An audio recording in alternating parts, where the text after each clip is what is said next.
Welcome to Zim Celebrity TV. Takunzira idzimwe nyaya dziri kupisa dziri kutenderera pasocial media.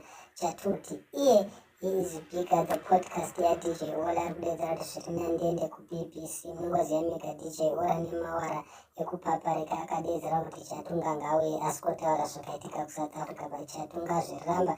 Munongoziva mega Chatunga is the son of the late Robert Mugabe. Munongoziva mega zvakangoitika madezi achona paivari kuSouth Africa.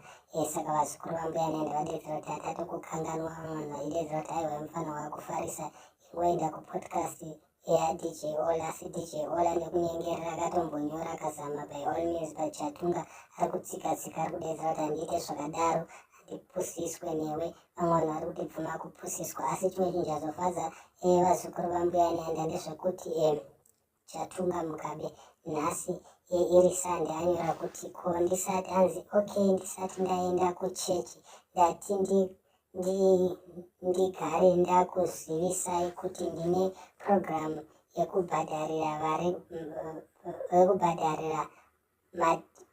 ma-disabled nema-albino fees nekuvatengera mishonga the whole of Zimbabwe. Each province will be helping 100 people.